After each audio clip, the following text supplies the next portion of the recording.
ठीक है, चलिए। रमो हंताणं रमो सिंहाणं रमो आयरियाणं रमो वज्रायाणं रमो भूये सब सापूर्णम्। चलिए, अपनी क्लास का टॉपिक चल रहा था अहिंसा। अहिंसा एक विवेचन, ये अपनी क्लास का टॉपिक चल रहा था। ठीक है, लास्ट क्लास में हमने बहुत सारी चीजों को जाना था कि अहिंसा की सामान्य परिभाषा क्या है, परिभाषा मतलब लोग क्या समझते हैं, और जैन धर्म में अहिंसा को कैसे डिफाइन किया गया है। तो सबसे पहले हमने देखा था कि भैया अगर लोक में, दुनिया में किसी से भी हम जाके पूछे कि भैया व्हाट इज अहिंसा, अहिंसा कैसे कहते हैं, तो लोग क्या कहेंगे कि भैया किसी को मारना नहीं, सताना नहीं, परेशान नहीं करना, मतलब दुनिया के सभी जीव सुखी रहें, कोई किसी को परेशान ना करे, एक देश दूसरे देश पे हमला ना करे, आपस में नेशंस फाइट ना करें, किसी का घर बर्बाद ना हो, ये सब अहिंसा है। मतलब हमें किसी को उपदेश भी देना हो तो हम कैसे देंगे कि भैया कोई किसी पे अत्याचार ना करे, किसी को परेशान ना करे, दैट इज अहिंसा। लेकिन जैन दर्शन कहता है कि भैया ये तो अहिंसा है ही, इसमें कोई दो राह नहीं है, इसमें हम मना नहीं कर रहे कि ये अहिंसा नहीं है, ये भी अहिंसा है।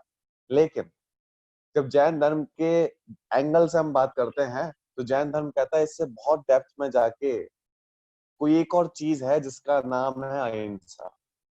मतलब जिसे हम कहते हैं अहिंसा परमो धर्म, हमने उसको क्या सूत्र में बोला है, अहिंसा परमो धर्म। मतलब अहिंसा जो है वो परम धर्म है, सबसे उत्कृष्ट धर्म है। तो इसके पीछे कहने का कारण कुछ है, अब वो क्या है, तो जैन धर्म में जो अहिंसा है उसकी अपन चर्चा कर रहे थे। ठीक है, तो सबसे पहले हम पहुंचे अमृत चंद्र आचार्य के पास।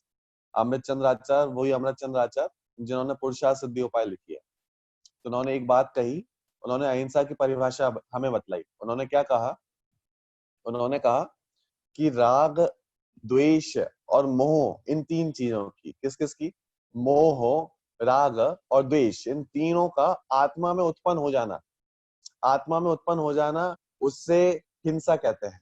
और मोह, राग और द्वेष, इन तीनों का आत्मा में उत्पन्न नहीं होना, दैट इज अहिंसा।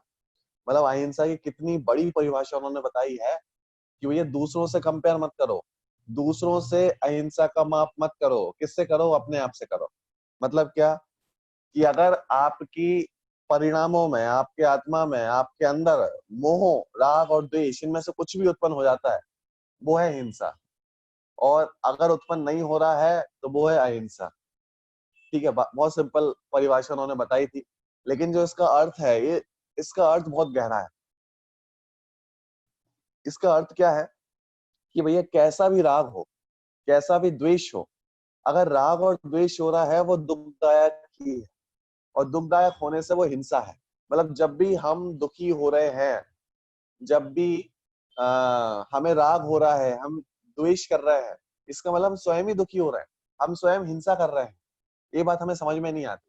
लेकिन आप पिछली क्लास में बहुत सारे एग्जांपल्स दिए थे कि जब जब किसी से लड़ाई हुई है, युद्ध हुआ है, आप देखना वहां पे राग था।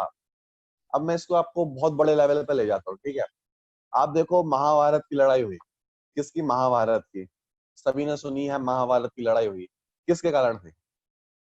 आप देखो जब जब लड़ाइयों का माहौल बना है, कहीं ना कहीं राग भी वहां पे मौजूद था।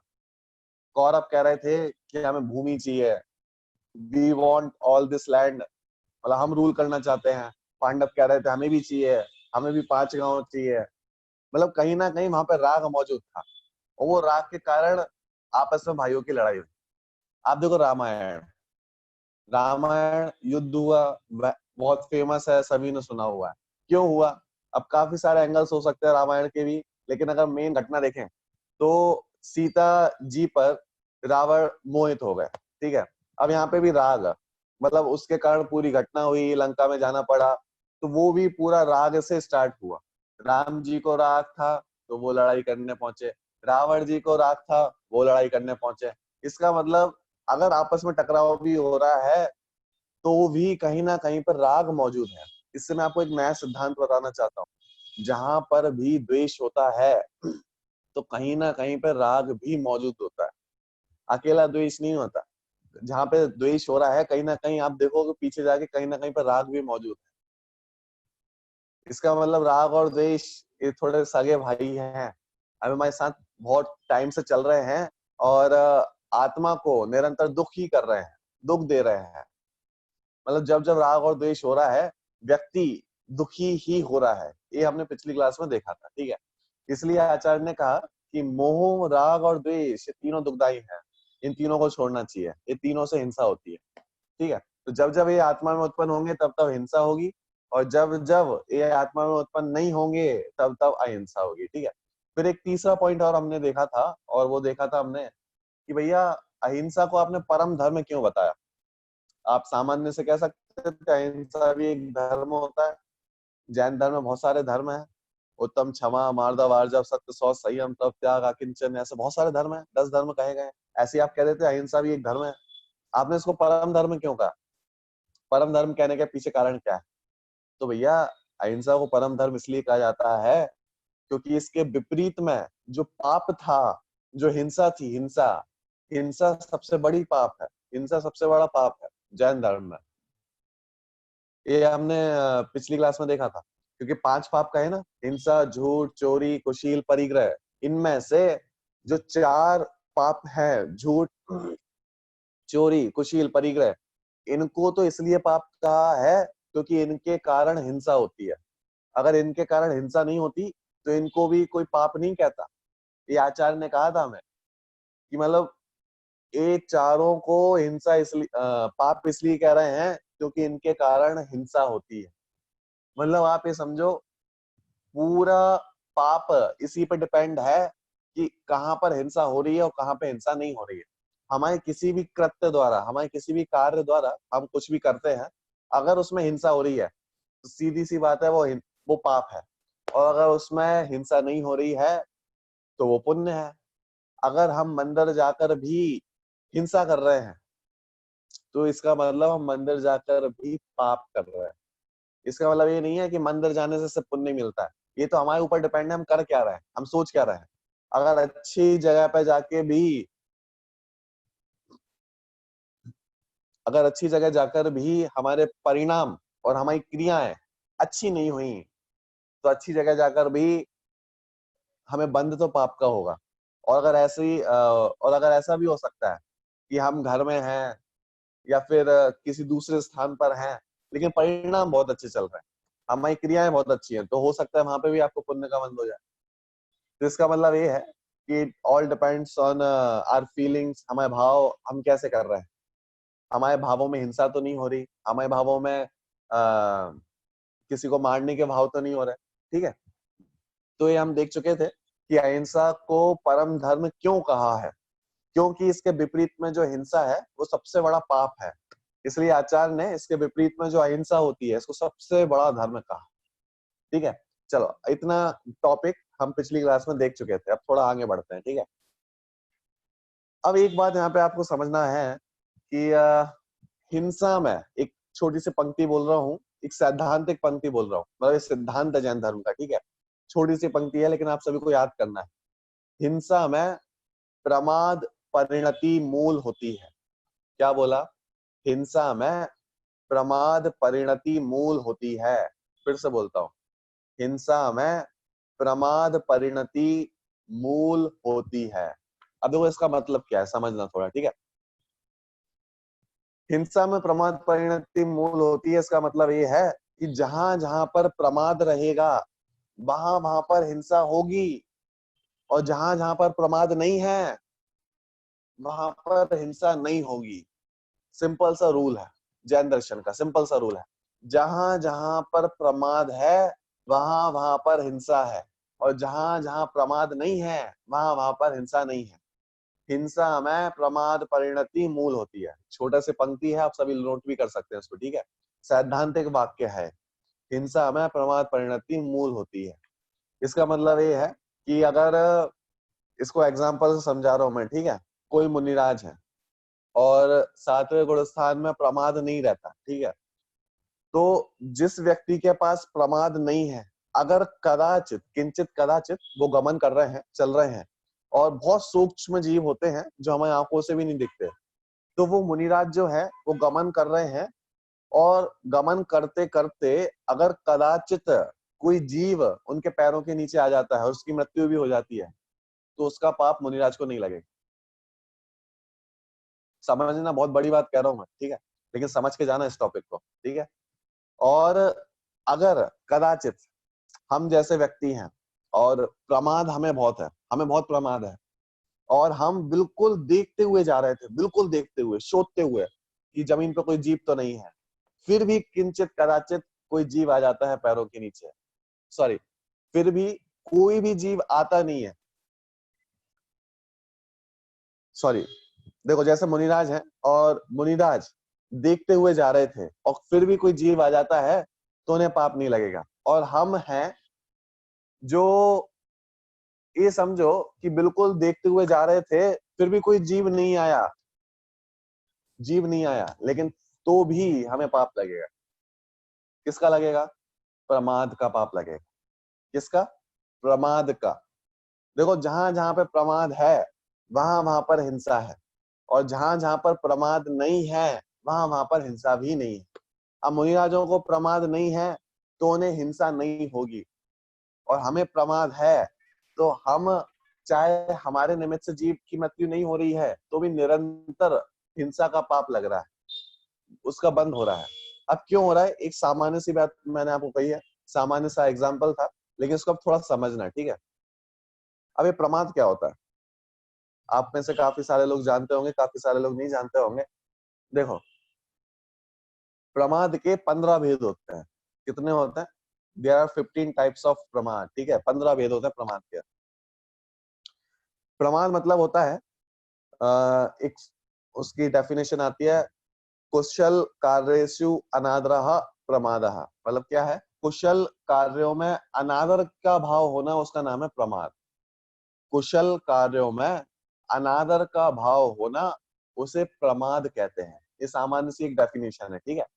कुशल कार्यों में अनादर का भाव होना, कुशल कार्येषु अनादरः प्रमादः, ये इसकी परिभाषा है संस्कृत में, ठीक है। मतलब कुशल कार्यों में अनादर का फीलिंग होना, दैट इज प्रमाद। अब मतलब क्या है इसका, थोड़ा समझना, ठीक है। कुशल कार्य का मतलब है सीधे सीधे कि अपना कल्याण करने के परिणाम। कुशल कार्य मतलब अपना कल्याण करना, ठीक है। और जिस व्यक्ति को अपने कल्याण करने की फीलिंग नहीं है, अपना कल्याण नहीं करना चाहता, अनादर कर रहा है, अपना अनादर कर रहा है, जैन धर्म का अनादर कर रहा है, वो प्रमाद कर रहा है। इसका सामान्य सी परिभाषा है। कुशल कार्य मतलब वो कार्य जिनसे हमारा उद्धार हो सकता है, हमारा भला हो सकता है, हम अच्छे सदगति को प्राप्त हो सकते हैं, वो सारे कुशल कार्य हैं।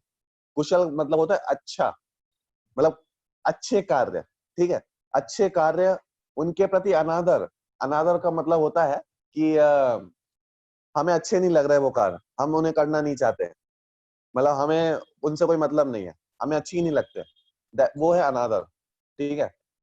तो अच्छे कार्यों के प्रति अनादर के भाव होना, हमें उनके प्रति उत्सुकता नहीं होना, हम उन्हें नहीं करना चाहते ऐसी फीलिंग होना, वो सब है प्रमाद, ठीक है। अब आप देखो कि जहां जहां पे भी प्रमाद होता है वहां वहां पे हिंसा होती है। इसलिए जैन धर्म का एक सैद्धांतिक वाक्य है कि हिंसा में प्रमाद परिणति मूल होती है। मतलब जहां जहां पर भी प्रमाद होगा वहां वहां पे हिंसा निश्चित रूप से होगी।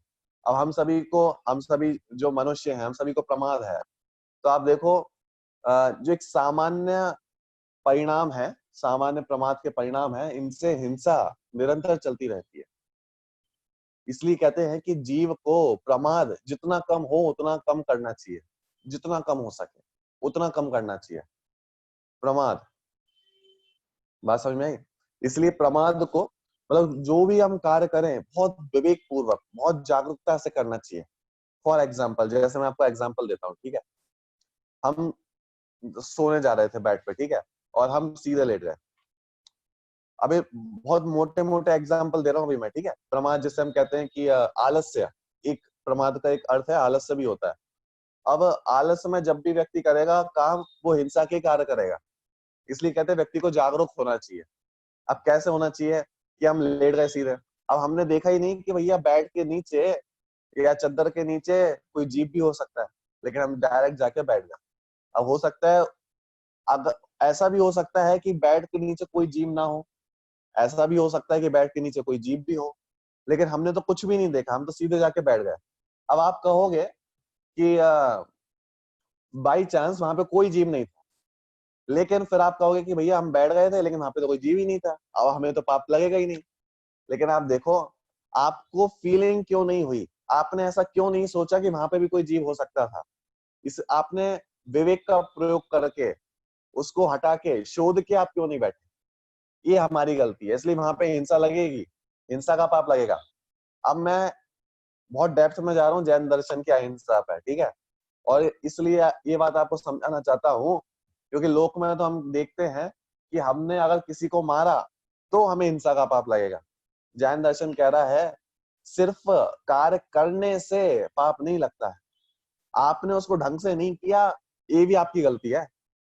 हमने शोध के, हमने उसको अच्छे से देख दाख के क्यों नहीं बैठे। हो सकता था वहां पे कोई बड़ा जीव भी हो, पंचेंद्रिय हो, कोई कीड़ा भी हो सकता है, मतलब कुछ भी हो सकता था।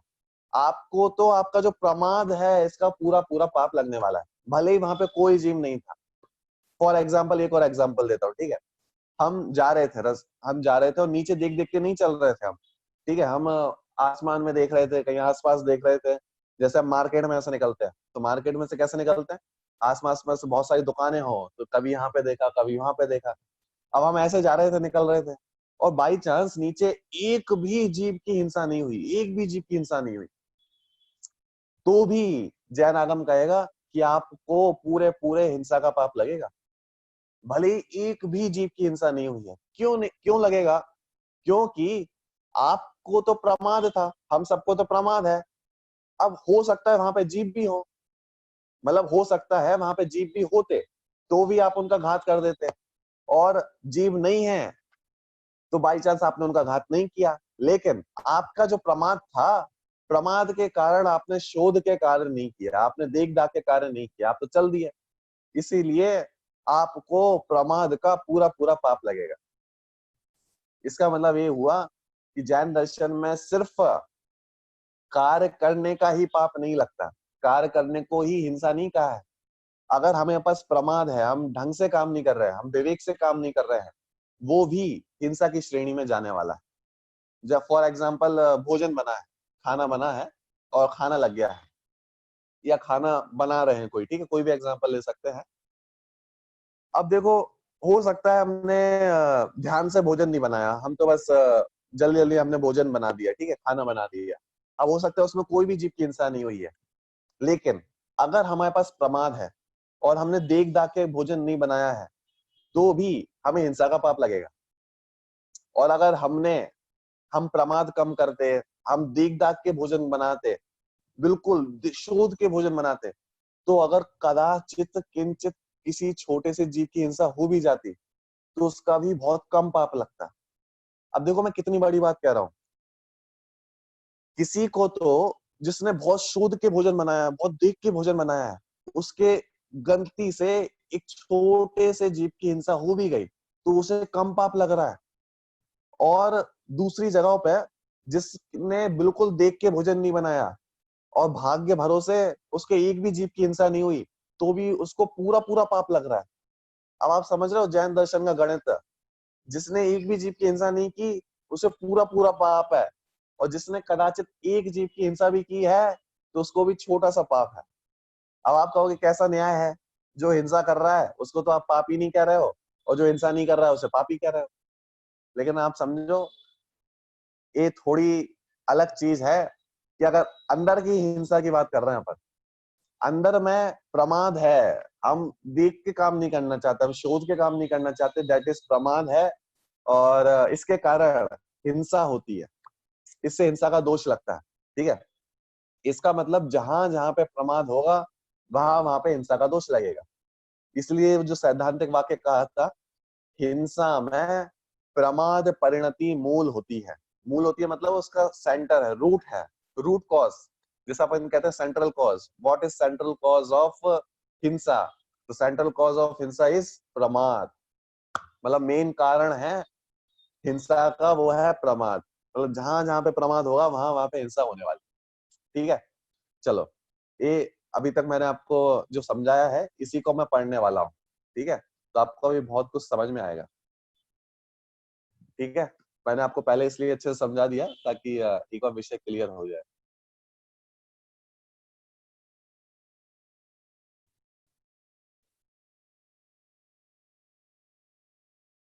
हाँ, आप सभी की स्क्रीन पर एक पेज दिख रहा होगा, सभी की क्लियर है?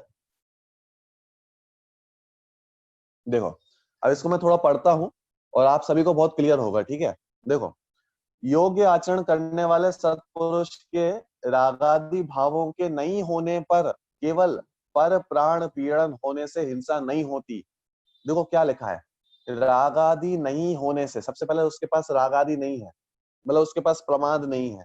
ठीक है, अगर कदाचित ऐसे जीव के पर प्राण पीड़न हो भी जाए, पर प्राण पीड़न मतलब है किसी दूसरे जीव की हिंसा हो भी जाए तो भी उसे हिंसा नहीं होती, यहाँ पे साफ साफ लिखा है। ठीक है, और देखो, आयतनाचार, आयतनाचार मतलब है असावधानी, मतलब बिना देखे सोचे काम करना, असावधानी से काम करना। प्रकृति वाले जीव के अन्य जीव मरे चाहे ना मरे, हिंसा अवश्य होती है। बात समझ में आई? क्लियर है? अवश्य होती है, क्योंकि वह कषाय भावों में प्रवृत्त रहकर आत्मघात तो करते ही रहता है और आत्मघाती महापापी कहलाता है। ठीक है, तो अभी तक मैंने आपको जितना समझाया था वो यहाँ पे लिखा हुआ है। क्या बोला मैंने फिर से एक बार बता देता हूँ। ठीक है, इसका मतलब ये है कि जिसके अंदर में कषाय चल रही है, मतलब जो बहुत क्रोधी है। अब क्रोधी व्यक्ति जिसके पास बहुत कषाय है ना, वो देख सोच के काम नहीं कर सकता, वो असावधानी में ही काम करेगा। वो ये नहीं, उसके पास इतना टाइम नहीं है क्रोधी व्यक्ति के पास कि उसे सोना है तो वो बिल्कुल देख दाख के शोध के कोई जीव तो नहीं है ऐसे देख के काम करे। कषाय हमें अंधा बना देती है, कषाय हमें अच्छे कार्य नहीं करने देती। इसीलिए प्रमादी व्यक्ति हिंसा पे उतारू होता है। हिंसा पे उतारू होता है मतलब उसके जीवन से हिंसा होती है। अब वो सीधे लेट गया, अब हो सकता है वहां पे जीव नहीं भी हो, लेकिन उसको अंदर की कषाय का, अंदर का प्रमाद का, असावधानी, उसका पाप लगता है। देखो यहाँ पे एक शब्द आया है आयतनाचार। क्या बोला? आयतनाचार। ये शब्द बहुत प्यारा है, आयतनाचार। आयतनाचार मतलब बिना कुछ सोचे समझे, बिना यत्न के, बिना सावधानी के, मतलब कैसे हम काम कर रहे हैं। हम चल रहे हैं तो बस आसमान में देख के चल रहे हैं। हम कुछ पी रहे हैं तो बस तुरंत पानी लिया, देखा भी नहीं कि उसमें जीव है कि नहीं और हमने पी लिया।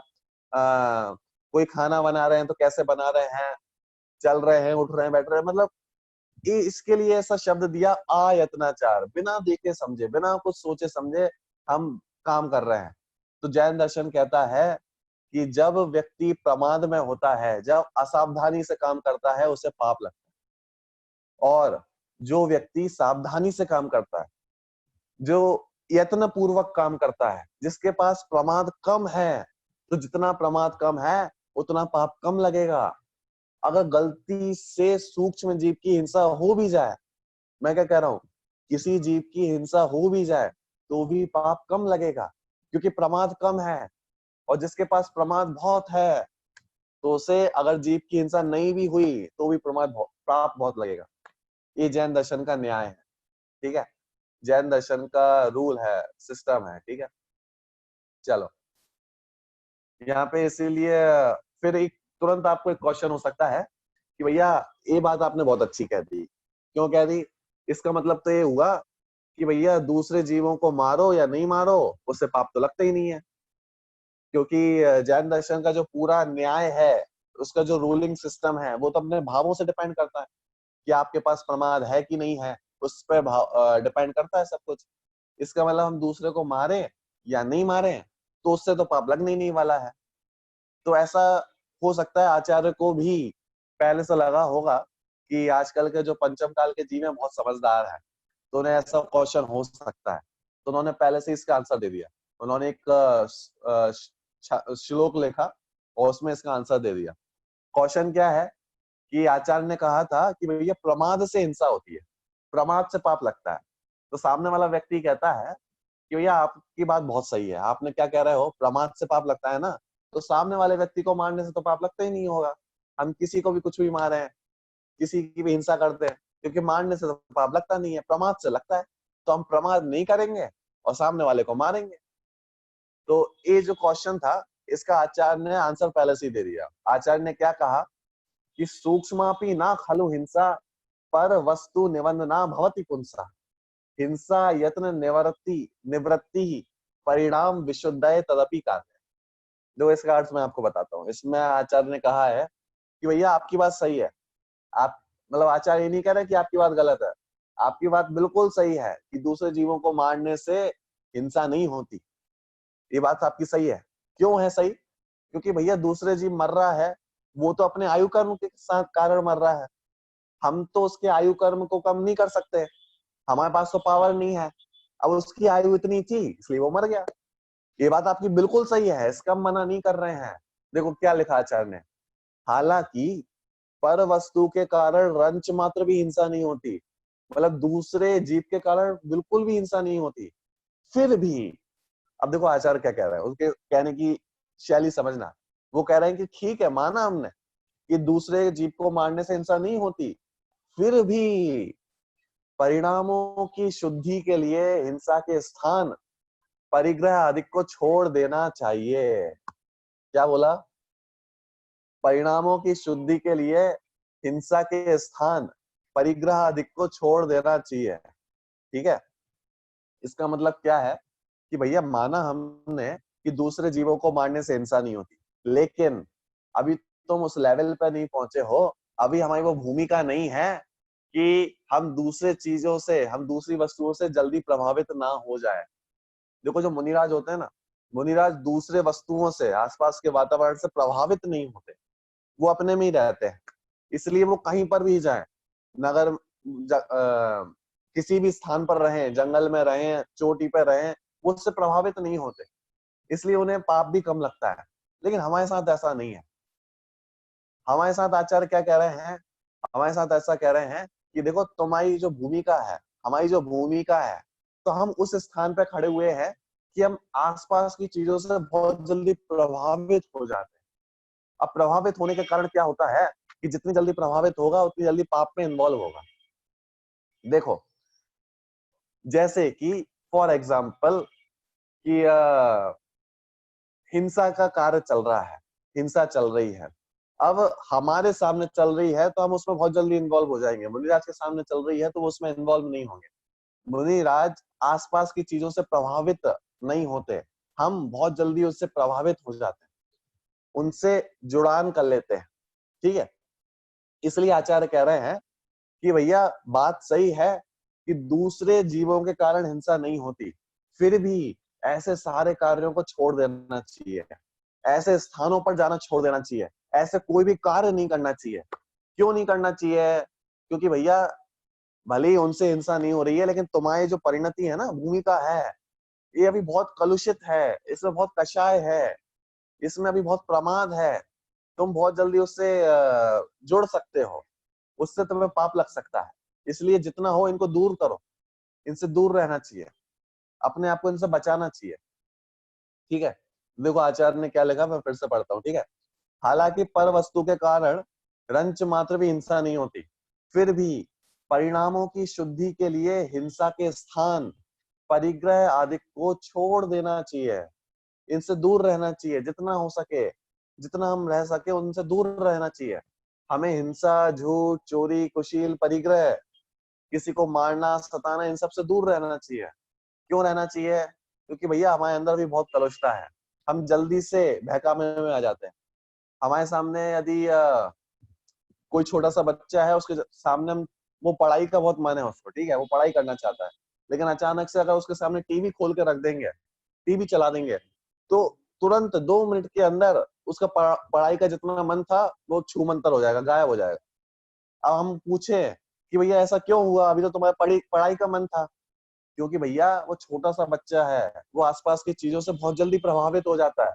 अगर उसके सामने टीवी चला देंगे तो वो पढ़ाई पर ध्यान नहीं दे सकता, वो उससे प्रभावित हो जाएगा। इसलिए हम कहते हैं कि पढ़ाई की एक अलग जगह होनी चाहिए जहाँ पे वो प्रभावित ना हो उससे। अब उसी के स्थान पे कोई बड़ा बच्चा था, मतलब कोई मैच्योर गाय था, ठीक है, मैच्योर बच्चा था।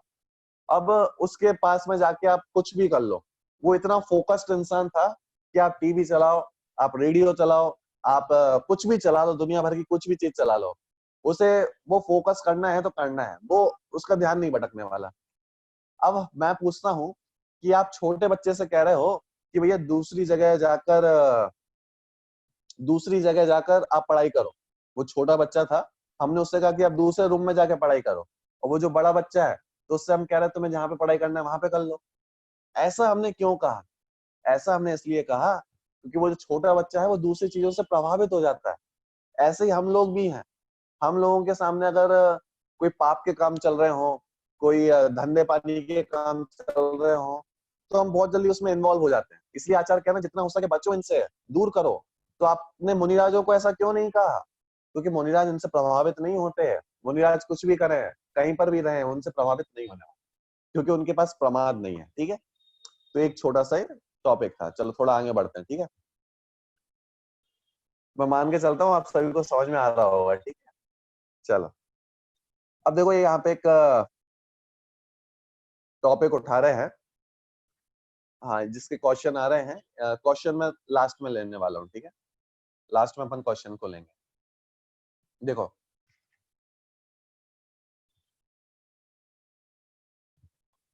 जो अभी आचार्य ने बात कही थी कि हमें जितना हो सके पापों से बचना चाहिए, पाप के स्थानों पे जाने से बचना चाहिए। तो फिर एक व्यक्ति ने प्रश्न किया कि भैया पाप के स्थान कौन कौन से हो सकते हैं, हम कितनी चीजों से बचे, आप बता दो। तो आचार्य ने क्या कहा कि देखो, सबसे पहले 5 पापों से बचना चाहिए, हिंसा, झूठ, चोरी, कुशील, परिग्रह, इनसे बचना चाहिए। और किस किस से बचे? तो देखो, यहाँ पे कुछ चीजें आचार्य ने गिनाई है। देखो, चित्त शुद्धि के लिए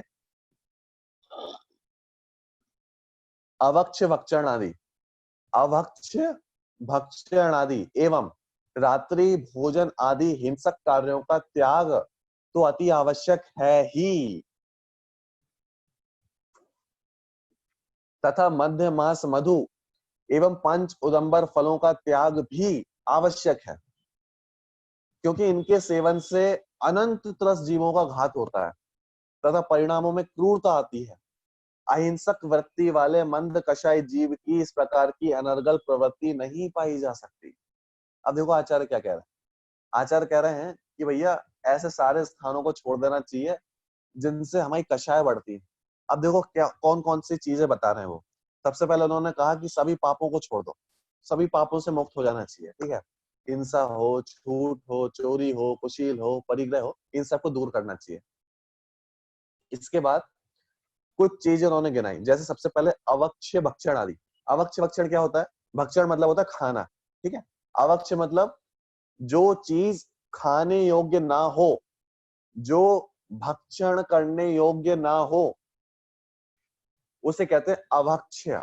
मतलब जो ऐसे पदार्थ जो जैनी भाई को नहीं खाना चाहिए, जो जैनियों को नहीं खाना चाहिए, किसी को भी नहीं खाना चाहिए, उसे अभक्ष्य कहते हैं। फॉर एग्जाम्पल, जैसे आलू है, प्याज है, मतलब जितनी भी चीजें जमीन के नीचे उगने वाली हैं, इन्हें नहीं खाना चाहिए।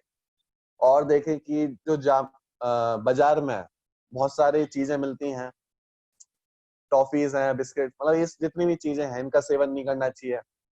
मतलब अवक्ष का भी एक अलग चैप्टर है, कितने टाइप्स के अवक्ष होते हैं, तो उसमें आपको पता चलेगा 5 प्रकार के अवक्ष भी होते हैं। जिनागम में 5 प्रकार के अवक्ष गिनाए गए हैं, वो एक अलग टॉपिक है। ठीक है, तो इन अवक्षों का सेवन नहीं करना चाहिए। अब आप पूछोगे क्यों नहीं करना चाहिए? क्योंकि सिर्फ इसमें हिंसा हिंसा की बात नहीं है। आपको मैं बताऊं, जितनी भी अवक्ष वस्तुएं हैं, ज्यादातर, जैसे मैं बताऊं आपको, जो जमीन के नीचे उगने वाली वस्तुएं है ना, जो भी जमीन के नीचे उगती हैं, जैसे आलू है, प्याज है, ये सारी चीजें तामसिक कहलाती है। मतलब हिंदी में इसको तामसिक कहा जाता है। तामसिक का मतलब क्या होता है? मतलब जो आयुर्वेद, आपने नाम सुना होगा आयुर्वेद, आयुर्वेद में इनको तामसिक भोजन कहा जाता है। तामसिक का मतलब होता है जो अंधेरे में उत्पन्न हुआ हो, जिसकी ग्रोथ बिल्कुल डार्कनेस में हुई हो, दैट इज तामसिक। उसे तामसिक भोजन कहते हैं, तामसिक आहार कहते हैं। और आयुर्वेद में कहा जाता है कि जो भी व्यक्ति तामसिक आहार करता है उसके बहुत कषाय उत्पन्न होती है, उसे गुस्सा बहुत जल्दी आता है, उसके कषाय बहुत जल्दी उत्पन्न हो जाती हैं, उसकी काम वासना बहुत जल्दी उत्पन्न होती है। मतलब तामसिक व्यक्ति, तामसिक आहार करने वाला व्यक्ति क्रोधी हो जाता है, उसकी कषाय बढ़ जाती हैं, मतलब पापी हो जाता है। इसलिए आयुर्वेद में कहा जाता है कि तामसिक आहार नहीं करना चाहिए, तामसिक आहार का निषेध है। तो इसलिए अवक्ष वक्षण आदि का मतलब ये भी है कि हम जितना भी अवक्षयों का सेवन करते हैं, इससे सिर्फ यही नहीं है कि हम दूसरे जीवों की हिंसा कर रहे हैं, इससे हमें ये भी नुकसान होता है कि हमारे परिणामों में क्रूरता आ जाती है, हमारे परिणामों में क्रूरता आती है। फिर ऐसा क्रूर व्यक्ति धर्म की बातों को नहीं सुन सकता, धर्म के मार्ग पर आगे नहीं बढ़ सकता। इसलिए सबसे पहले कहा जाता है कि भैया अवक्षयों का त्याग करना चाहिए। अवक्षयों का मतलब ये सामान सामान जो अवक्ष है, इनका तो जन्म से ही त्याग होना चाहिए। मतलब जो जमीन के नीचे उगने वाली सब्जियां हैं, आलू प्याज एक्सेट्रा एक्सेट्रा, बाजार में बहुत सारी चीजें ऐसी हैं कि जिसमें बहुत मिलावट वगैरह होता है, लेकिन वो अलग टॉपिक है इसलिए अभी नहीं ले रहा हूँ, ठीक है। तो इन सब चीजों का त्याग कर देना चाहिए। क्यों कर देना चाहिए? क्योंकि इनसे परिणामों में बहुत क्रूरता आती है, हमारे परिणाम बहुत कठोर हो जाते हैं, बहुत पाप होता है, इसलिए इन सभी को छोड़ देना चाहिए। रात्रि भोजन, रात में भोजन करना, इन सभी पापों को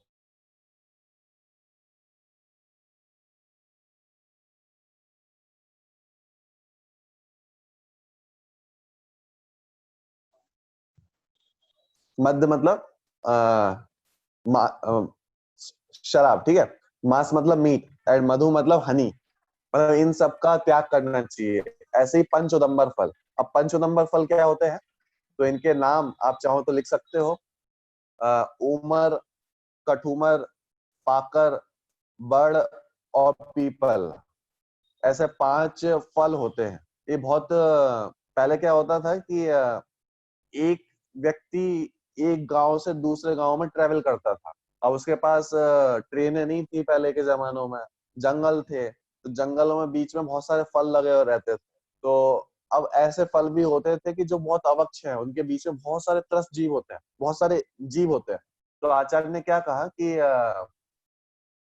उन्हें पता था कि एक श्रावक एक गांव से दूसरे गांव में जाने वाला है और बीच में भोजन की व्यवस्था करनी है, तो बहुत सारे फलों को वो लेने वाला है। तो आचार्य ने कुछ फलों के नाम वहां पे गिना है कि भैया इन फलों का सेवन नहीं करना चाहिए क्योंकि इसमें बहुत सारे जीव होते हैं।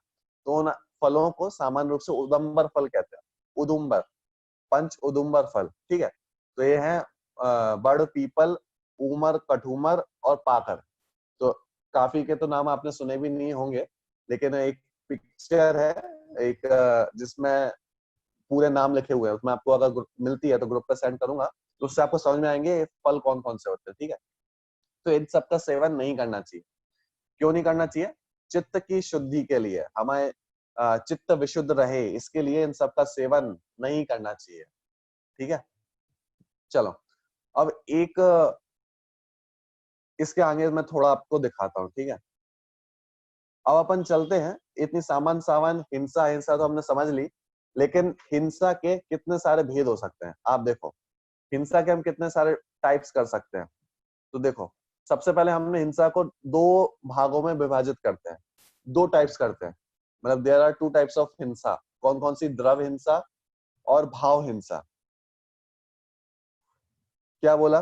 द्रव्य हिंसा और भाव हिंसा, ठीक है। द्रव्य हिंसा मतलब क्या होता है कि हम जो क्रियाओं द्वारा हिंसा करते हैं, हमने किसी को मारा, किसी को दुख पहुंचाया, मतलब हम शरीर की क्रियाओं द्वारा जितनी भी हिंसा करते हैं वो सब द्रव हिंसा कहलाती है। क्या बोला?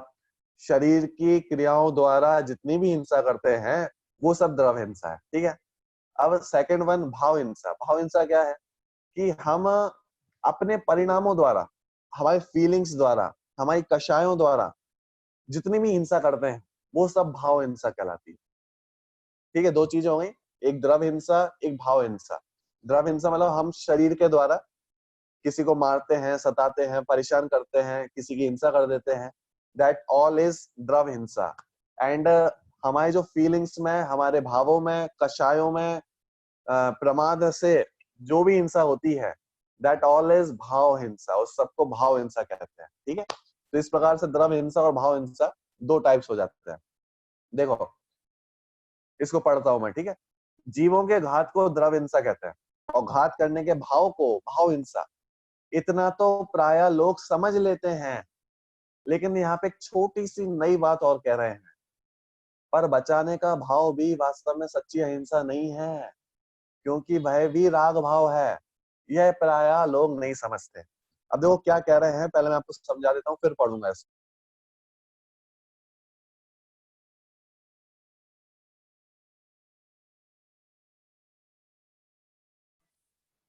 हमने क्या कहा था कि राग एंड द्वेष बोथ आर हिंसा, दोनों ही हिंसा है। राग भी हिंसा है और द्वेष भी हिंसा है। इसका मतलब हमने ये नहीं कहा था कि भैया शुभ राग तो अहिंसा हो जाएगी और अशुभ राग हिंसा हो जाएगा। देखो मैं क्या कहना चाहता हूँ, थोड़ा और इजी करता हूँ इसको, ठीक है। शुभ राग और अशुभ राग अगर किसी को समझ में नहीं आ रहा है तो अब समझ लें, ठीक है। फॉर एग्जाम्पल, मुझे मंदिर जाने के भाव हो रहे हैं, मैं अच्छे अच्छे काम करना चाहता हूँ, मंदिर जाना चाहता हूँ, दर्शन करना चाहता हूँ, प्रवचन सुनना चाहता हूँ, क्लास अटेंड करना चाहता हूँ, मैं क्लास सुन रहा हूँ।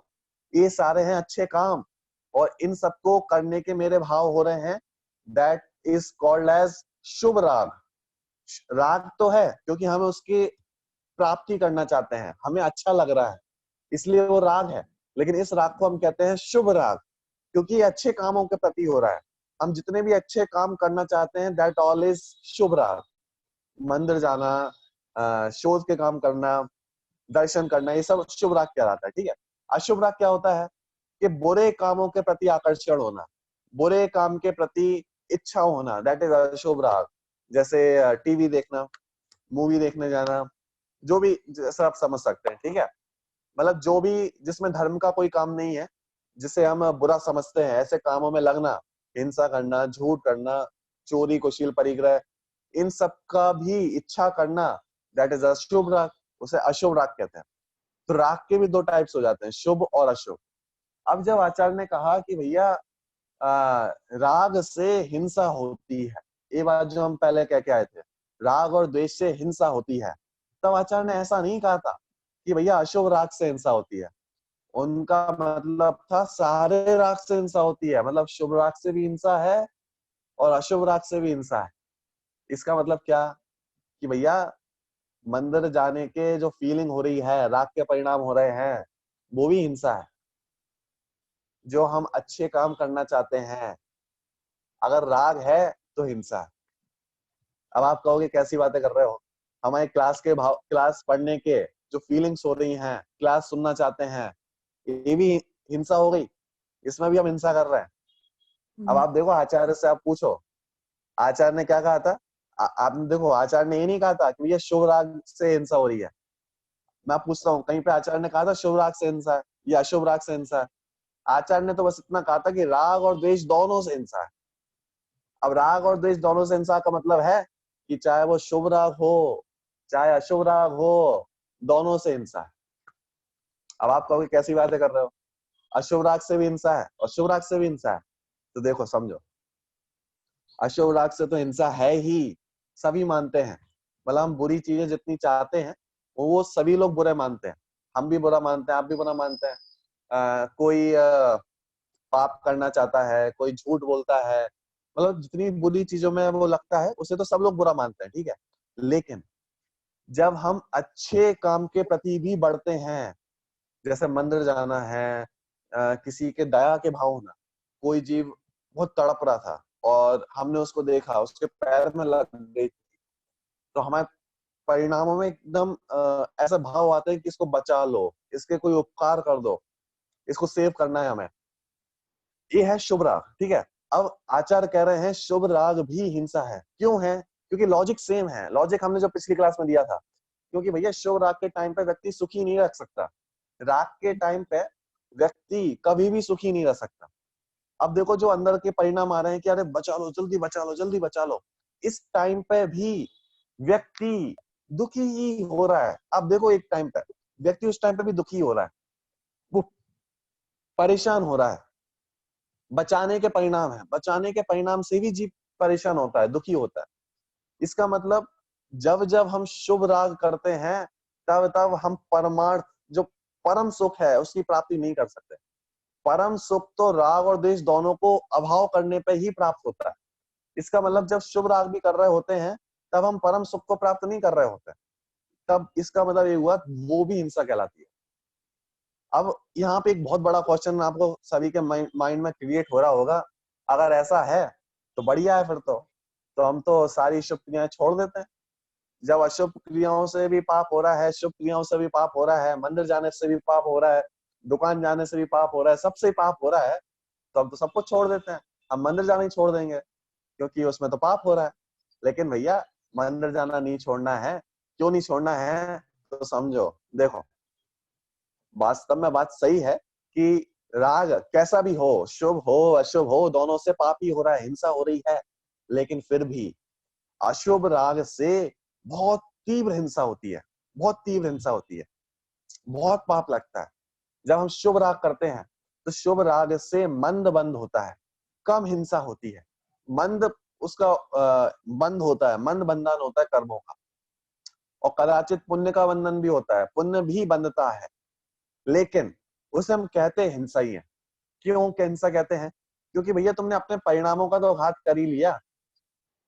अपना परिणाम का मतलब था कि अपनी आत्मा का एक ही प्रयोजन है, सुखी होना। अगर आप सुखी नहीं हो रहे हो तो आप गलत कर रहे हो, सीधी सी बात।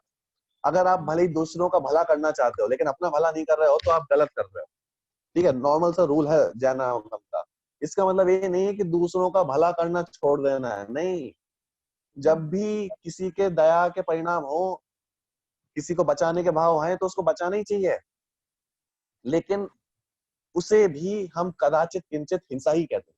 क्यों कहते हैं? लॉजिक सेम है, क्योंकि उस टाइम पे हम अपने परमार्थिक सुख को अपनी आत्मा में लीन नहीं रह पाते।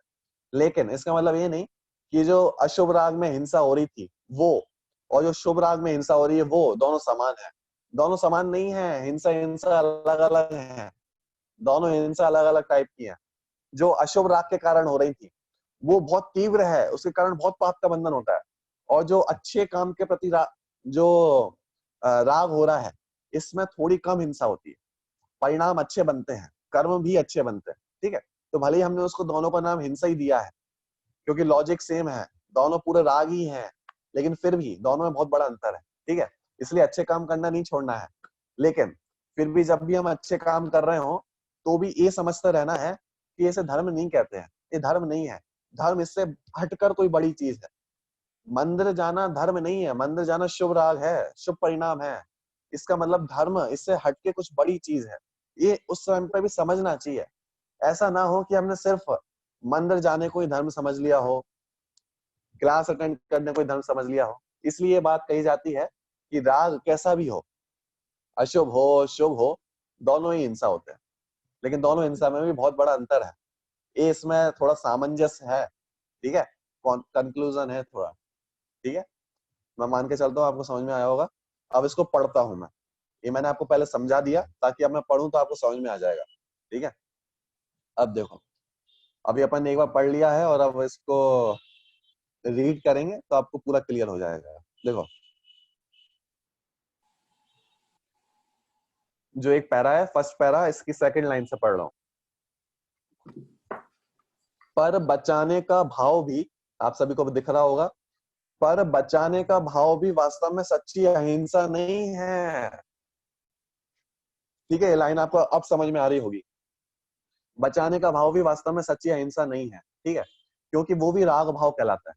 यह प्रायः लोग नहीं समझ पाते। ठीक है, राग भाव चाहे वह किसी भी प्रकार का हो, उसकी उत्पत्ति निश्चय से हिंसा ही है। मतलब राग भाव कैसा भी हो, पुण्य रूप हो, पाप रूप हो, शुभ हो अशुभ हो, कैसा भी हो, राग है मतलब हिंसा है। ठीक है, क्योंकि वो बंध का कारण है। जब राग भाव की उत्पत्ति होती है तो हिंसा की परिभाषा में आचार्य अमृतचंद्र ने सम्मिलित सॉरी जब राग भाव की उत्पत्ति को हिंसा की परिभाषा में आचार्य अमृतचंद्र ने सम्मिलित किया होगा, तब उसके व्यापक अर्थ शुभ राग अशुभ राग का ध्यान उन्हें ना रहा हो, ऐसा नहीं माना जा सकता।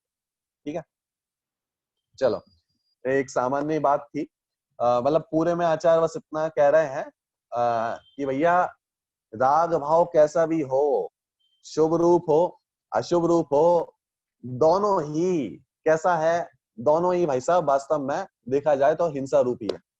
अब ये बात आचार्य को नहीं पता थी ऐसा नहीं कह सकते। अब ये मत कहना कि भैया हो सकता है मैं चंद्राचार्य गलती से भूल गए हो, वो अशुभ राग लिखना चाहते हो लेकिन उन्होंने सामान्य से राग लिख दिया हो। ऐसा नहीं हो सकता। उन्होंने बहुत सोच समझ के परिभाषा बनाई है कि राग ही हिंसा है, राग और द्वेष दोनों ही हिंसा है। तो इसमें उन्होंने शुभ राग अशुभ राग दोनों को ही सम्मिलित कर लिया, लेकिन दोनों के अर्थ को बहुत गहराई से समझना चाहिए, इसमें कंफ्यूजन नहीं होना चाहिए। ठीक है, चलो देखो यहाँ पे फिर से मैं लास्ट पैराग्राफ में पढ़ता हूँ। ठीक है, यहाँ ये प्रश्न हो सकता है कि ऐसी अहिंसा तो साधु ही पाल सकते हैं।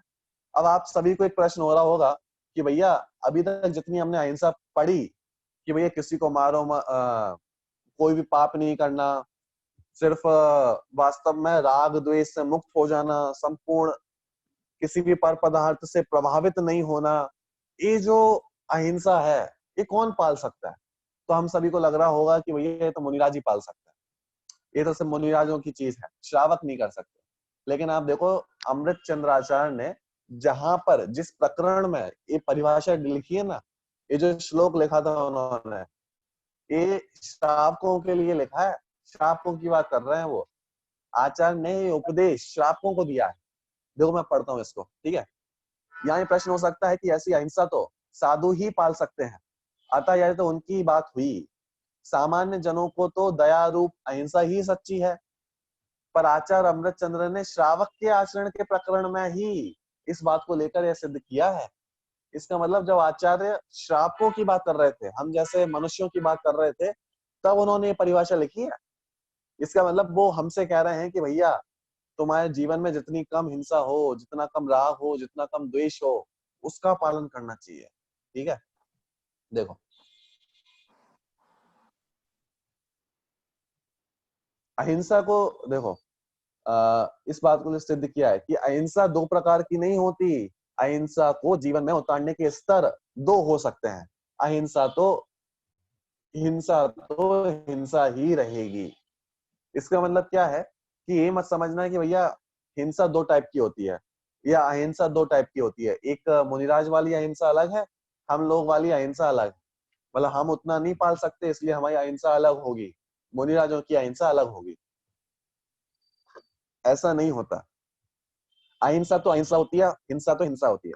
नॉर्मल सी बात है, राग द्वेष हो रहा है तो हिंसा हो रही है, राग द्वेष नहीं हो रहे हैं तो हिंसा नहीं हो रही है। नॉर्मल सी परिभाषा है। ठीक है, अब किसी को भी हो, मुनिराजों को राग द्वेष नहीं है तो इसलिए हम कहते हैं उन्हें हिंसा नहीं है, हमें राग द्वेष हो रहे हैं तो हम कहते हैं हमें हिंसा हो रही है। इसका मतलब अहिंसा दो टाइप की नहीं होती है, लेकिन फिर भी अहिंसा को पालन करने के तरीके दो टाइप के हो सकते हैं। अहिंसा दो टाइप की नहीं है, लेकिन अहिंसा को हम जीवन में कैसे उतारे हैं वो दो टाइप के हो सकते हैं। कैसे हो सकते हैं? फॉर एग्जाम्पल, जैसे पांच पाप हैं, पांच प्रकार की हिंसा हो गई, हिंसा, झूठ, चोरी, कुशील, परिग्रह। ठीक है, अब मुनिराज इनका पूर्ण रूप से त्याग कर देते हैं, सब सारा त्याग कर देते हैं, इनका अभाव कर देते हैं, तो इसलिए हम कहते हैं उनके जीवन में पूरी अहिंसा है, वो पूर्ण अहिंसा का पालन कर रहे हैं। और हम जैसे जो जीव हैं, श्रावक हैं, तो श्रावक क्या करते हैं, इनका पूरा त्याग नहीं कर पाते, तो पूरा त्याग नहीं कर पाते तो क्या करते हैं, इनका आधा त्याग कर देते हैं, जिसे हम कहते हैं अणुव्रत। आप सभी ने अणुव्रतों का नाम सुने होंगे, पंच अणुव्रत होते हैं, मतलब श्रावकों के, हम जैसे मनुष्यों के पांच अणुव्रत होते हैं, व्रत होते हैं, नियम होते हैं। कैसे होते हैं? जैसे अहिंसा अणुव्रत, सत्याणुव्रत, अचौर्याणुव्रत, ब्रह्मचर्याणुव्रत और परिग्रह परिमाण व्रत। मतलब क्या है कि जो पांच पाप है ना, हम जैसे जो जीव है श्रावक, ये ऐसी भावना भाते हैं, नियम लेते हैं, मतलब जिनकी जो नियम लेते हैं उनकी बात कर रहा हूँ। ठीक है, जो नियम लेते हैं वो ऐसा नियम लेते हैं कि ये जो पांच पाप हैं इनको मैं आंशिक रूप से इनका त्याग करता हूँ। मतलब मैं अपने जीवन में यथासंभव झूठ नहीं बोलूंगा, यथासंभव हिंसा नहीं करूंगा, चोरी नहीं करूंगा, कुशील नहीं करूंगा, परिग्रह नहीं करूंगा। अब इन सब के वो एक अलग टॉपिक है, कैसे उनका पालन होता है उसको अपन अगर कोई दूसरा टॉपिक होगा तो अपन उसको समझेंगे, ठीक है। तो ये 5 अणु व्रतों का एक अलग टॉपिक है। और जो मुनिराज होते हैं, मुनिराज कहते हैं मैं इनको आधा पालन नहीं करने वाला हूं, मैं तो इनको पूरा पालन करूंगा, मैं इनका पूरा भाव कर देता हूँ। तो वो अपने जीवन में हिंसा नहीं करते, झूठ, चोरी, कुशील, परिग्रह पूरा ही अभाव कर देते हैं। मतलब श्रावक उनका आधा अभाव करते हैं और मुनिराज पूरा अभाव कर देते हैं। इसका मतलब अहिंसा को जीवन में उतारने के तरीके 2 प्रकार के हो सकते हैं। हम आधा या कुछ कम अपने जीवन में उतार सकते हैं, और जो मुनिराज हैं वो पूरा उतार सकते हैं। इसलिए अहिंसा 2 प्रकार की नहीं होती, अहिंसा तो एक है, राग द्वेष का नहीं होना, यही अहिंसा होती है। लेकिन हम उसको अपने जीवन में थोड़ा कम उतार पाते हैं और मुनिराज उसे पूरा उतार लेते हैं। इसलिए हम कहते हैं कि हिंसा अहिंसा 2 प्रकार की नहीं है, उसको जीवन में उतारने के तरीके 2 प्रकार के होते हैं, ठीक है। चलो, बहुत सुंदर।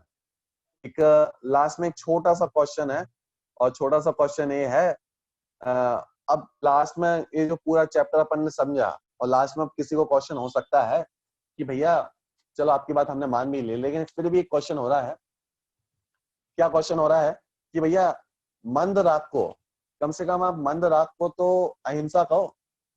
देखो लास्ट में एक बिल्कुल लास्ट है जो चैप्टर का, तो एक लास्ट में एक व्यक्ति ने क्वेश्चन किया। क्या क्वेश्चन किया कि भैया यहाँ पे एक क्वेश्चन उठ रहा है कि तीव्र राग को हिंसा कहा, मान लिया हमने, पर मंद राग को हिंसा क्यों कहते हो? बात समझ में आई? जैसे कि भैया किसी को बहुत गुस्सा आ रहा है, बहुत गुस्सा आ रहा है, तो उसको आपने हिंसा कह दिया, हमने मान लिया। लेकिन किसी को मंद राग है, किसी को बहुत कम गुस्सा आ रहा है, बहुत कम बहुत कम, तो उसको भी हिंसा कह रहे हो। ये बात समझ में नहीं आई, इसको तो हिंसा मत कहो। लेकिन आचार्य ने कहा कि भैया जब हमने राग को ही हिंसा कह दिया है, हम राग को ही हिंसा कह रहे हैं, तो वो ज्यादा हो कि कम हो उससे हमें क्या फर्क पड़ता है? कुछ बात समझ में आ रही है? जब आचार्य कह रहे हैं कि भैया राग ही हिंसा है, अब वो चाहे ज्यादा हो चाहे कम हो हमें मतलब नहीं है, राग है तो हिंसा है। इसका मतलब ज्यादा क्रोध हो कम क्रोध हो, ज्यादा कषाय हो कम कषाय हो, दोनों ही हिंसा है। अब हो सकता है अभी तक आपको इसकी गहराई समझ में नहीं आई हो, लेकिन मैं आपको थोड़ी गहराई बताऊं। ज्यादा राग का मतलब है बिल्कुल लड़ाई झगड़े पर उतारू हो जाना, किसी का मार देना, मर्डर कर देना, ये भी ज्यादा हिंसा है। और कम हिंसा का मतलब है कि बिल्कुल अच्छे काम करना, किसी का भला करना, किसी का उपकार करना, वो बिल्कुल कम कषा है। और आचार्य कह रहे हैं दोनों ही हिंसा है। क्यों हिंसा है? क्योंकि दोनों ही राग हैं। हमने राग को हिंसा कहा है, हमने ये नहीं कहा कि ज्यादा तीव्र राग हिंसा होगी। राग जब हिंसा है तो वो तीव्र हो मंद हो हमें फर्क नहीं पड़ता, राग है मतलब हिंसा है, ठीक है। फिर लॉजिक सेम है। लॉजिक सेम क्यों है? क्योंकि दोनों के टाइम पे, सेम टाइम पे हम सच्चे सुख को प्राप्त नहीं कर सकते, सच्चे सुख को प्राप्त नहीं कर पाते, इसलिए उसे हिंसा कहते हैं। हम अपनी आत्मा का घात कर रहे होते हैं इसलिए हिंसा कहते हैं। लेकिन ऐसा समझ के इनको छोड़ नहीं देना चाहिए, अच्छे कार्यों को छोड़ना नहीं चाहिए, क्योंकि दोनों हिंसाओं का टाइप अलग अलग है, दोनों हिंसाओं में बहुत भेद है, इसलिए इनको छोड़ना नहीं चाहिए, ठीक है। तो एक लास्ट में क्वेश्चन यहाँ पे आया था, इसीलिए अब लास्ट में एक कंक्लूजन वाली लाइन बोलता हूँ। इसीलिए अपने जीवन में जितना हो सके राग और द्वेष को घटाना चाहिए, तो वास्तव में हम अहिंसा को प्राप्त कर सकते हैं। क्या बोला? अगर हमें अहिंसा का पालन करना है तो जितना हो सके अपने जीवन में राग और द्वेष को घटाना चाहिए, जितना हो सके अपनी क्रियाओं के माध्यम से, दूसरी चीजों के माध्यम से, जितना हो सके राग और द्वेष को घटाओ। राग और द्वेष को जितना घटाएंगे उतना हम धर्म के करीब पहुंचेंगे, उतना हम हिंसा से दूर पहुंचेंगे, अहिंसा का पालन कर सकते हैं। इसलिए अपने जीवन में प्रमाद प्रमाद आलस्य, अविवेक, असावधानी, आयत्नाचार, क्रोध, मान, माया, लोभ, हिंसा, झूठ, चोरी, कुशील, परिग्रह, इन सब का जितना हो सके आंशिक रूप से इनका त्याग करना चाहिए। सबसे मेन है प्रमाद। प्रमाद जिसे हम आलस्य भी कह सकते हैं, निद्रा, उसके बहुत सारे टाइप होते हैं, कषाय, 15 टाइप की प्रमाद होते हैं। तो इन सबसे जितना हो सके बचना चाहिए, ठीक है।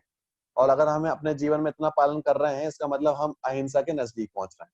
तो एक जो छोटा सा चैप्टर था अहिंसा एक विवेचन, कि वास्तव में जैन धर्म की अहिंसा कितनी डेप्थ में है, तो वास्तव में आप सभी को समझ में आई होगी और अब जाके आपको समझ में आ रहा होगा कि वास्तव में हम धर्म के और नजदीक कैसे पहुंच सकते हैं। अगर हमें किसी की हिंसा नहीं करनी है, अहिंसा का पालन करना है, तो हम कैसे कर सकते हैं।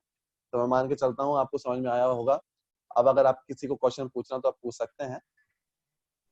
अभी का ये चैप्टर यहाँ पे एंड होता है, ठीक है। अब आप क्वेश्चन पूछ सकते हैं।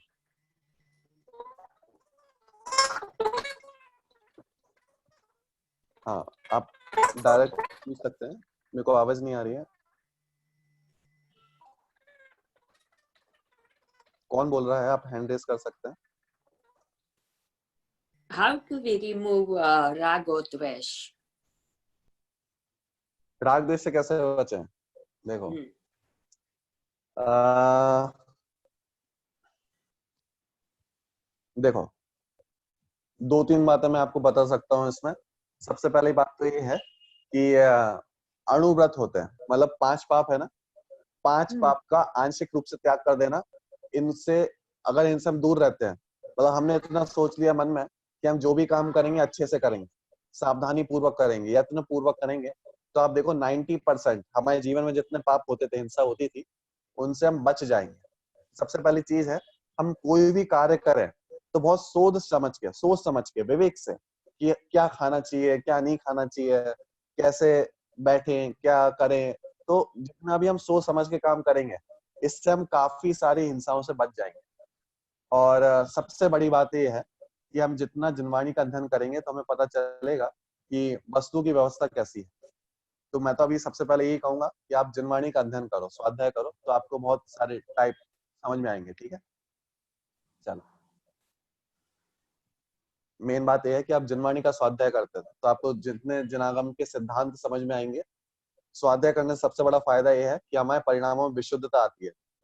नॉर्मल सा रूल है, जितनी विशुद्धता बढ़ेगी उतने राग द्वेष कम होंगे। तो आप ट्राई करो आपकी विशुद्धता, परिणामों में विशुद्धता बढ़ते जाए तो राग द्वेष घटते जाएंगे। तो आप जिनवाणी का स्वाध्याय करते रहेंगे तो विशुद्धता बढ़ती रहेगी, ठीक है। चलिए, Thank you. और कौन पूछ रहा है? आपने वो कुशीलता का थोड़ा एक्सप्लेनेशन कर दो। हाँ, कुशील का एक टॉपिक आया था, सॉरी क्वेश्चन आया था। कुशील मतलब होता है, 5 पाप होते हैं। 5 पापों में हिंसा, झूठ, चोरी, कुशील, परिग्रह, तो चौथे नंबर का पाप है कुशील। कुशील का मतलब होता है कि किसी भी बुरी निगाहों से किसी भी पराई माँ बहन को बुरी निगाहों से देखना। मतलब जैसे पुरुषों की अपेक्षा बात करें, मेंस की अपेक्षा बात करें, तो किसी दूसरी स्त्री को, लेडीज को, या फिर किसी को भी बुरी निगाहों से देखना, दैट इज कुशील, ठीक है। और महिलाओं की अपेक्षा भी सेम है। महिलाओं की अपेक्षा किसी भी दूसरे पुरुष को बुरी निगाहों से देखना, दैट इज कुशील। तो इसका आप बहुत सारा अर्थ कर सकते हैं, अभी इसकी आवश्यकता नहीं है, ठीक है। ये सामान्य अर्थ है। कुशील मतलब होता है कि जितनी भी बुरी निगाहों से विचार, गलत विचार लाना मन में किसी दूसरे के प्रति, दूसरी लड़की के, दूसरे फीमेल के प्रति, तो वो कुशील कहलाएगा। और महिलाओं की तरफ से, लेडीज की तरफ से भी किसी दूसरे पुरुष की तरफ से पुरुष के लिए गलत फीलिंग्स लाना, गलत काम करना, दैट ऑल इज कुशील। ये कुशील पाप कहलाता है, ठीक है। चलो, आप इसका विस्तार कर सकते हैं, ठीक है। एक फिर लास्ट क्वेश्चन है, मुनि की प्रमत्त अवस्था में भी हिंसा होती है क्या? हाँ, अगर मुनि की प्रमत्त अवस्था है तो उनको भी हिंसा है। नॉर्मल सा सिद्धांत है कि प्रमाद जहां पर है वहां पे हिंसा है। तो अगर उनको भी प्रमाद की अवस्था है तो उनको भी हिंसा है, और उन्हें भी प्रमाद की अवस्था नहीं है तो उन्हें भी हिंसा नहीं होगी। अब इसमें लॉजिक क्या है कि देखो, जितना ज्यादा प्रमाद उतनी ज्यादा हिंसा, जितना कम प्रमाद उतनी कम हिंसा। अब मुनिराजों को बहुत कम प्रमाद हो गया है, इतना कम प्रमाद हो गया है तो वो गिनने में ही नहीं आता। जैसे मैं कहूँ कि किसी को, मुझे आपको 1000 रुपए चुकाने थे, मतलब मैंने आपसे 1000 रुपए लिए थे, मुझे वापस करने हैं। अब मैंने 999 वापस कर दिए, बचे कितने हैं? सिर्फ 1 रुपए। तो आप कहोगे कि अरे चलो हो गया, हो गया, मतलब पूरे पैसे वापस आ गए। मैं कहूंगा 1 रुपए बचा है, आप कहोगे 1 रुपए की क्या वैल्यू है, हो गया। ऐसे ही उनका जो प्रमाद है वो बहुत कम लेवल पे आ गया, वो गिनने में ही नहीं आता। तो उसे हम सामान्य रूप से, अगर हम ऐसा कहें कि उन्हें प्रमाद नहीं है तो भी चलेगा, लेकिन छठवें गुण स्थान में प्रमाद होता है, ठीक है। और जितना प्रमाद है उतनी हिंसा भी है। और जो हमारा जो प्रमाद है हमारी भूमिका का वो बहुत हाई लेवल पे है। इसलिए अगर हम बिना सोचे समझे काम करेंगे तो बहुत हिंसा होती है, इसलिए बच के काम करना चाहिए, सोच समझ के काम करना चाहिए। ठीक है, चलो। उसके ऊपर ऊपर के हिस्से का आपने पढ़ा नहीं? कहाँ पर? वही जो जब मुनि का लिखा था ना, उसके ऊपर लिखा है जो, इसका मतलब ये हुआ कि सम्यक दर्शन की परिणति जब आत्मा अनुभूति में ही अहिंसा हो सकती है। कौन से पेज का? मैंने ध्यान नहीं दिया। नहीं, मैंने जो जो जो जो कमेंट दिया था ना आपका जूम इसके अंदर, उसके अंदर मैंने लिखा कि इसका मतलब यह हुआ कि सम्यक दर्शन की परिणति जब आत्मा अनुभूति होती है, उसी समय मतलब अहिंसा निश्चय से इसको होती आप, है। हाँ देखो, ये जो मैंने आपको बीच में एक शब्द बोला था ना, पारमार्थिक सुख, इसका मतलब यही है कि वास्तविक अहिंसा हम देखा जाए तो वास्तविक अहिंसा कब हो सकती है कि जब व्यक्ति अपनी आत्मा में लीन है, तभी वो व्यक्ति किसी से राग नहीं कर रहा, किसी से द्वेष नहीं कर रहा। At that moment, at that time वास्तविक अहिंसा, जिसे हम कहते हैं परम अहिंसा, परम धर्म, वो अहिंसा तभी हो सकता है जब व्यक्ति आत्मा में लीन हो रहा है, क्योंकि वो ऐसा टाइम होता है जब व्यक्ति किसी से राग नहीं करता, किसी से द्वेष नहीं करता, तो वो वास्तव में अहिंसा का टाइम, ठीक है, परम अहिंसा उसे हम कहते हैं।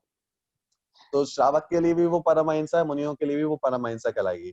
और जब जब व्यक्ति आत्मा में लीन नहीं रहता, तब तब व्यक्ति निश्चित रूप से राग भी करता है, मतलब राग और द्वेष में से कुछ भी कर सकता है, करता ही है। जब भी व्यक्ति आत्मा में लीन नहीं है तो राग करेगा या द्वेष करेगा, रूल है। बस अंतर इतना है कि कम कर रहा है कि ज्यादा कर रहा है। तो हमें जीवन में बस इतना देखना चाहिए कि हम कम कर रहे हैं कि ज्यादा कर रहे हैं, इतना अंतर हमें समझ में आना चाहिए। ठीक है, तो जो सम्यक दर्शन के साथ जो आत्मानुभव होता है, उस टाइम पे ही परम अहिंसा होती है। क्लियर? हाँ। क्लियर हुआ? जी। एक लास्ट क्वेश्चन मैं ले रहा हूँ, प्रशस्त राग एंड अप्रशस्त का मीनिंग। प्रशस्त राग मतलब शुभ राग, अप्रशस्त मतलब अशुभ राग। प्रशस्त राग मतलब जो हम अच्छे काम करते हैं उसके प्रति जो राग आते हैं, जैसे मंदिर जाने के भाव, क्लास सुनने के भाव, व्रत, तप, तपस्या, जो भी है, तो जो अच्छे काम के प्रति राग हो रहा है, दैट इज प्रशस्त राग। और अप्रशस्त मतलब जो बुरे काम के प्रति, घूमने के भाव है, मूवी देखने, मतलब जो भी गलत कामों के प्रति भाव है, 5 पाप करने के भाव है, दैट ऑल इज अप्रशस्त राग। ठीक है, राग मतलब अच्छा लगना, उसकी प्राप्ति करना। तो अगर बुरे काम की भी हम प्राप्ति करना चाहते हैं, बुरे कार्य करना चाहते हैं, दैट इज अप्रशस्त राग, बुरे अशुभ राग। ठीक है, क्लियर? हाँ। चलो, आप इसको एक बार पढ़ सकते हैं। अगर आपके पास कोई और क्वेरी है तो आप ग्रुप में भी पूछ सकते हैं, नेक्स्ट क्लास में हम इसको डिस्कस कर सकते हैं। और नेक्स्ट क्लास में हम एक नए टॉपिक के साथ फिर से अपन मिलने वाले हैं। ठीक है, नेक्स्ट क्लास में हम पढ़ेंगे लक्षण, लक्षणावास। लक्षण और लक्षणावास बहुत